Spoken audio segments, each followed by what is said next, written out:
Alright, what's going on, everybody? Welcome back, and today we are going to be going over One Piece manga chapter 1109. Definitely excited.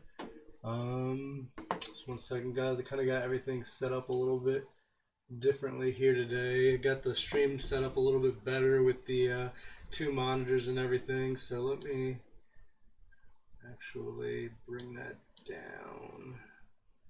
There we go. Now I'm not looking all crazy looking up and everything. Let's say like right here should be good. Alright, cool. Alright, so let's make sure that we're live there. Alright. We are officially good to go. Okay, so welcome everybody again. Today we're going to be going over 1109 and we're going to hop right into it today. We're going to see here a shot of Onigashima underwater. Now I think this is kind of crazy because as we see right here with Onigashima underwater, I've seen some theories on YouTube from people like O'Hara and BDA Law about how apparently it can potentially be that Momo actually took that island or Onigashima and put it underwater that way so apparently people wouldn't notice that it's there anymore, or maybe possibly the bombs underneath Onigashima or in the bottom of Onigashima can help open up the border. I'm not too sure myself, but I do think this is just a cool shot, seeing Onigashima just in the water with the town of Old Wano too. That's pretty cool right there. So just a cool shot from Oda. Okay, so here we go with the first or second page. Alright, so it looks like we're starting off at the Egghead Labostratum, and we're starting off somebody saying, come now, Stella. You can't just got done running and working out. Here we go. You can't just start this up out of nowhere. What do you mean, Shaka? Surely the audience will need to be adequately prepared to hear it. And then you've got like a beep down there. You really think that's necessary? Some intelligence agency will pick it up and it'll spread across the world by the next day? Are you certain about that? What if they manipulate the information? A good point. So what do we do? And then you've got the Navy ships going, where is that? Where's it from? It's coming across every ship's snails. Okay, so it's coming from the Den Den Mushi. I think that's pretty cool because that kind of shows us that like we pretty much know that they're going to be transmitting this through the Den Den Mushi. So anyways, we keep going and it says, I'll relay the signal through every naval base in the world. Turn that off. But I can't. And force them to output at maximum strength. Interesting. So it's like they're basically hacking all the naval snails and then just, basically making it so they like have to do whatever they can to do it. But apparently they can't turn it off, so like they're really actually bugging their stuff right now. The transponder snails can receive audio signals, says Luffy, but the visual transponder snails will take time in order to be set up for viewing. I suggest giving them an interval of 1 hour. What are you going to tell the world, Vegapunk? ... Says, it's, I guess, just Usopp being quiet. That's Vegapunk, right? Says Nami. 1 hour? That seems long. So long, in fact. Where's it coming from? Why now? So it's kind of crazy because even Saturn's wondering what Vegapunk will say. Let's see here. That it will give those who might not want this message heard the time to interfere with it. Very well. Let us set the preparation period for the message too. And it looks like you have a shot of the giant still fighting the Marines. 10 minutes. Oh, wow. Okay. Isn't that your voice, Vegapunk? Hey, wake up. You hear that, world? Oh, wow. So, like, it looks like Vegapunk might be really out of it. That's crazy. And then you've got Saturn with his face still grabbed by Luffy. And we have a shot of Sacred Mary Joa. What is that signal? Saturn, what happened with Vegapunk? Someone explain this now. Wow, that's crazy. So even the Gorosei are going a little bit crazy over this whole thing. So I think that's pretty wild. Kizaru killed him. He should be dead by now. I think I saw it. That's interesting. He said he thinks he saw it. So that kind of leaves it up to interpretation that like he thinks. So like Vegapunk could not be dead, but I'm kind of thinking the message that's going to be broadcasted to everyone is apparently a trigger for what happens when Vegapunk potentially dies. I don't know if that's it or if there's some other thing that makes the message just trigger, but it's interesting that he's saying he thinks he saw it.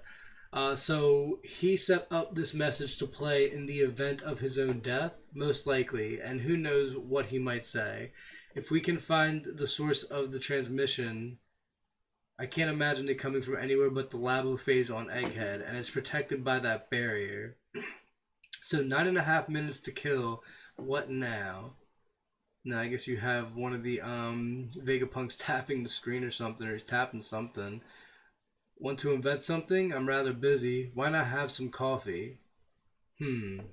Dressrosa New World. Did you hear that? This is wild. The legendary Dr. Vegapunk is sending a message to the entire world. Bring out the visual transponders now. Set up the big screen. Hurry, we've only got 10 minutes. So you've got Dressrosa rushing around. Looks like we have a shot of Rebecca and Kyros. They're all just looking around. Oh, looking up at a video screen. Interesting. Is that the Professor Luffy Land took hostage? Okay, so you've literally got the little guys right there just going crazy because they're like, are they talking about Luffy? What's going on over there? Oh, Leo, did you really believe that horrible article about Lucy? Huh.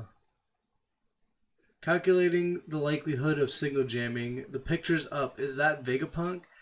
Windmill Village, East Blue. So we have a shot of Luffy's home village. Pretty cool. What's this? I thought the news was about Luffy getting up to trouble again. A visual transponder snail? I told you our village needed one, Mayor.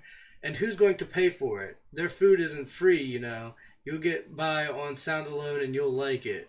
Aw, so wow. Luffy's hometown is not going to end up getting a video. That's kind of crazy though, because like I would have wanted them to have it, because it's not that it'll involve Luffy primarily, but like potentially they could have seen something that might have to do with Luffy, but I don't know. Either way, okay, woo slap, you get it. Water 7 Grand Line. Wake up, people. Huge news. Oh my, set up the video at once, Alice. Yes, sir. I'll have it shown in the room next door. I've also set up screens in each ship's building dock. Although it's the middle of the night, given the apparent importance of this event. I've already delegated contact of all residents so that they can be ready to view the video within the 10 minutes. Anything else? And then you have, I guess, it's Iceberg's secretary, Alice. Pretty cool. World Economic Journal HQ. Hey, what's the signal about? It's an independent source being relayed by the Navy. And then we have the shot of Big News Morgan's ship. Cool. Does it say where Luffy's crew is going? Look at the clock behind them, fool. That's not the current time on Egghead. This is a recording that was made in the past. Huh. Pretty cool. He definitely noticed that. There's currently a buster call happening over there. So the place is burning to the ground as we speak, I'm sure. West Blue. So that's the real Dr. Vegapunk. Look at his head. His mind's so sharp, it cut itself. Oh, wow. It's pretty crazy he said that. What a pun. North Blue. The man who brought light to the world. This is interesting. Definitely crazy. South Blue. What's so important for him to say to the entire world? Is it the invention of the century?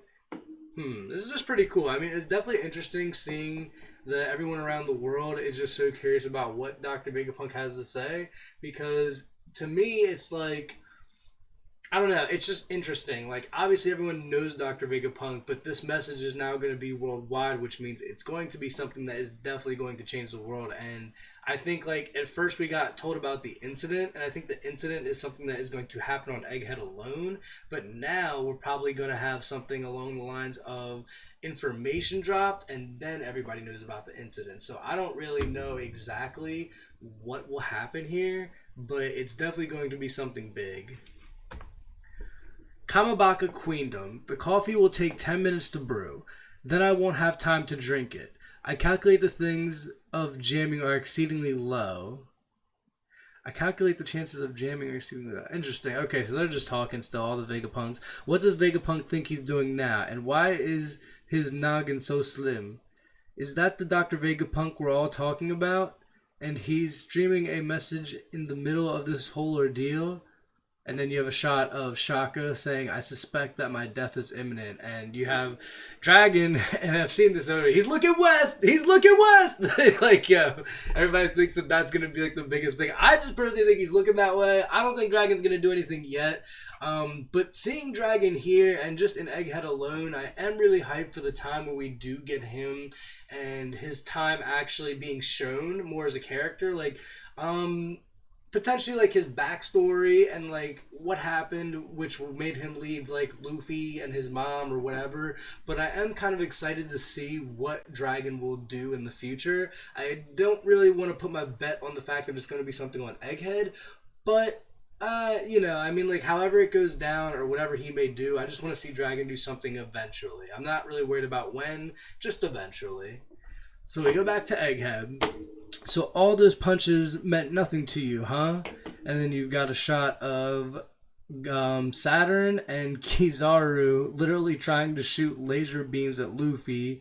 Or, I don't know, it looks like he didn't try to shoot a laser beam. It looked like he used his claw, which you would have thought he would have used the glare move, but I guess he didn't use the glare move here. He more just, like, used his claw. And then, obviously, Luffy's just dodging it, even in his giant form, which is a pretty cool feat. And then we have Saturn's head getting tugged on. From now until the moment all my friends get away, and then you've got him tugging on Kizaru too. I'm keeping you guys right here.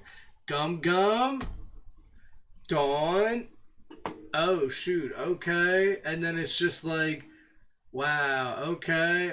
So these two together, and then whoa, okay, what? Okay, so we literally have a shot of Kizaru and Saturn slapped together, which is wild because like it just looks insane. It looks like when Tom and Jerry would just like smack each other and then make them like paper thin. But this is just crazy. And just for reference, I did see this panel, and it was in the unofficial release, and when I read that, actually it said booming dawn symbol, so I guess now it's just called dawn symbol, which is pretty cool. So okay, we go from here, we see, I guess, them being clapped together, and it looks like it made a really big impact. The buildings look like they're either like wiggling out or I don't know. And then you've got Saturn and Kizaru literally just turned into pieces of freaking pizza, just like going crazy, just so flat. And then I guess Luffy's trying to take them like a piece of dough, and he just whirls them around. Okay. And then if you just bounce back from anything I do, let's see you bounce back from this. And then you have Saturn and Kizaru. This is such a ridiculous panel. Being thrown like pieces of dough through a pizza into an oven. He just threw something, huh? And then literally, oh my god, they just crashed right into this marine ship. So I guess that's another ship that's down. And then Luffy's laughing. And then it looks like we have somebody making a twirl back, which I guess, oh snap, it is Saturn. It is Saturn. Okay. What? How come nothing I do damages him? Admiral Kizaru, what happened? Are you alright? Admiral. And then you have Kizaru just laying on the ship, just dot dot dot. Now, I guess that's his glasses on the very right if you're looking at this panel. But like, it would be interesting if it was a tear. I don't want to say it's a tear, but like, it just looks so crazy that like, I guess it could be his glasses, but if it was a tear, that'd be pretty funny. And I think a lot of Admiral fans would definitely probably reduce their stocks on Kizaru if he was by chance just crying here, which he could cry. I don't get me wrong. He literally had to go on this island. He had to fight his friend. He had to kill a friend. So for him to do all this, and then now he just got like, impaled back into this ship, he's probably done in a lot of ways at the point where if he cried, I couldn't hate it. But at the same time, who knows? Alright, there's no time, Saturn. Vegapunk must not be given license to speak. Whoa, and you have Luffy running away because I guess he was trying to come at him. It's kind of cool too. So he was spinning back at Luffy, it looks like, and in the end he actually tried to take his claws and use the spin as momentum to like puncture. So like he's spinning and then the claws just puncture, like right like that. But Luffy dodged it, which is cool. Alright, there it is. That's our ship. I hope Vegapunk and them are alright. That's interesting to me. So they're worried about, like, they see their ship. The Giants see their ship that they made it, and that's cool and everything. But, I guess I feel like people are gonna split up here because that ship being there, I know it's like a really passerby panel, but if you think about it, we have Atlas here who is obviously with I think like she's with Frankie and then I believe Kuma and Bonnie. So I think what will happen after Egghead is everybody's gonna split up a little bit, and then we're all gonna make our way to Elbap because like if they see this ship, they're gonna get on that one to get out of here. We already know that. If they're able to get out, they're gonna get out. And then we have like Sanji who I can't even think right now because just so much. We have Sanji and potentially Zoro who are gonna try and meet up with everybody at the Sunny Go where Brook and Lilith are.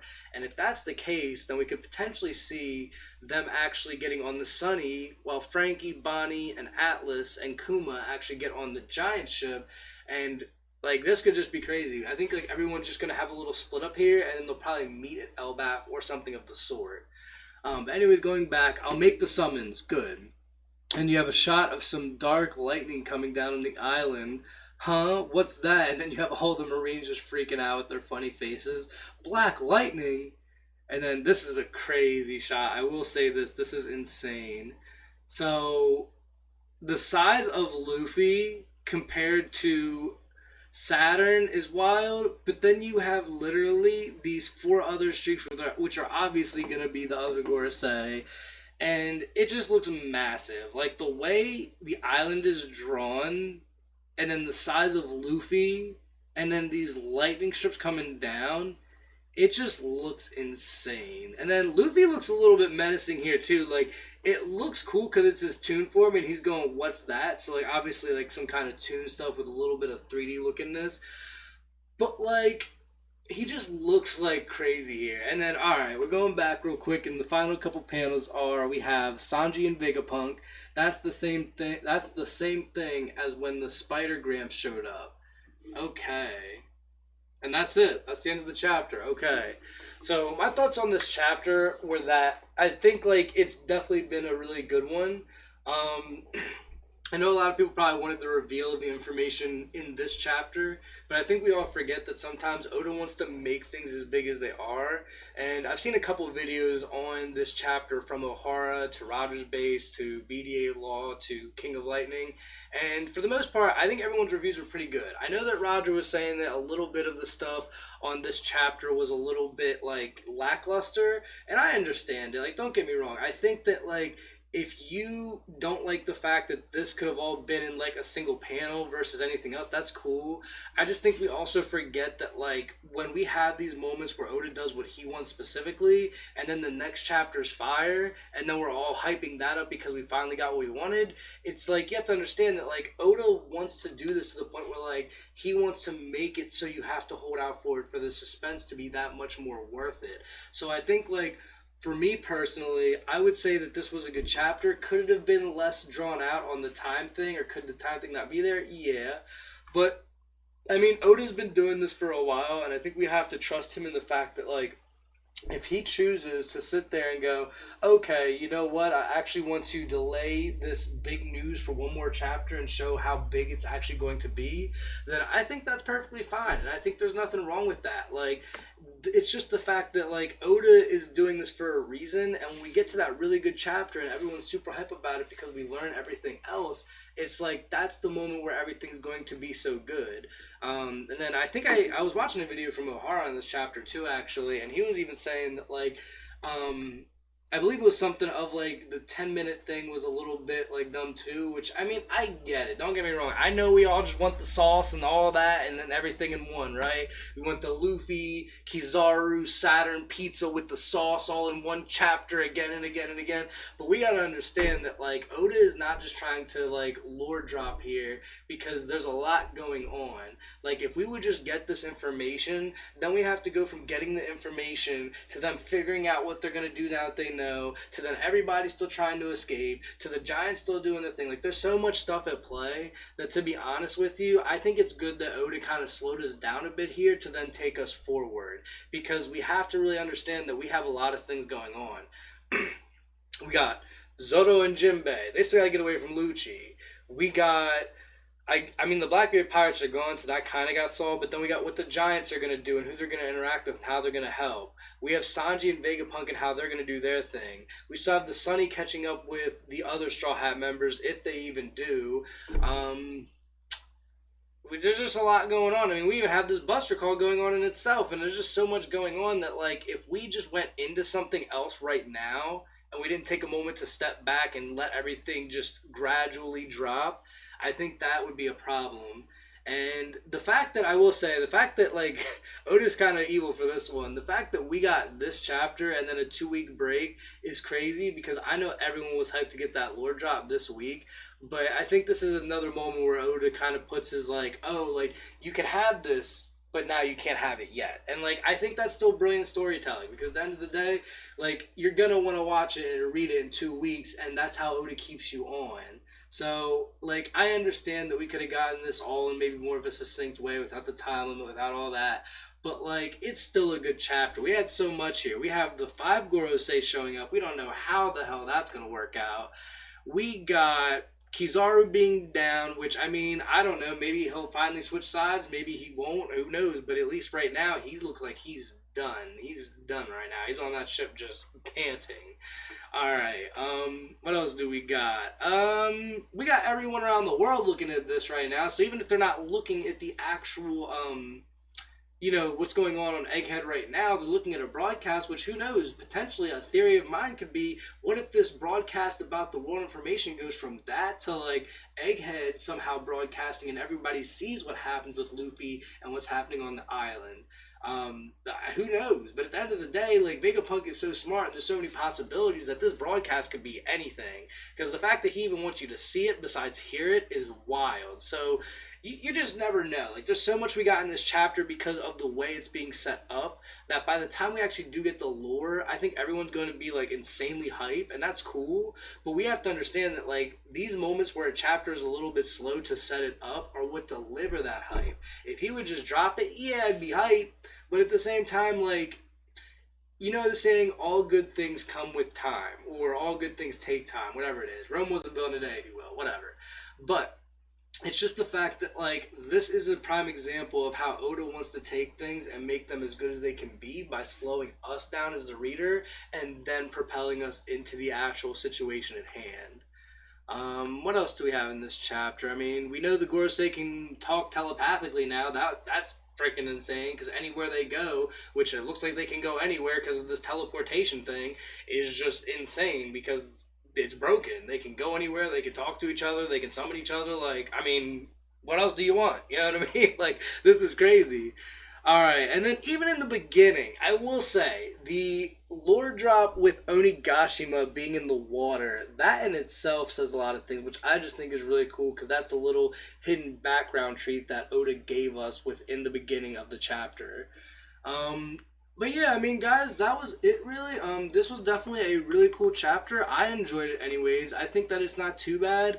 Could we let off the brakes a little bit more with things being a little slow? Yeah, but I think we've had some pretty good chapters recently to the point where we can let this one have a little bit of breaks. And then, we got a 2 week break coming up now, so I guess you got a lot of breaks, whatever. But at the end of the day, we're going to come back in 2 weeks, and I just see this lore drop being something that's going to be totally insane and cool for all of us. So I'm definitely excited. I hope you guys like this chapter. If you did, definitely leave your thoughts. Again, I'm still new. Welcome to the channel if you've been on. I don't believe I have live chat going on or anything, so let me...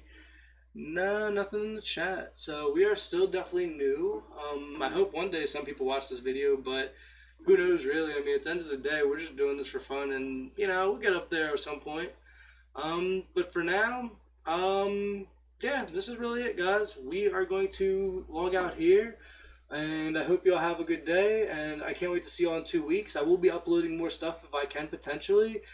Potentially a Final Fantasy playthrough soon. I don't know just yet. I kind of have to get all that figured out and work through.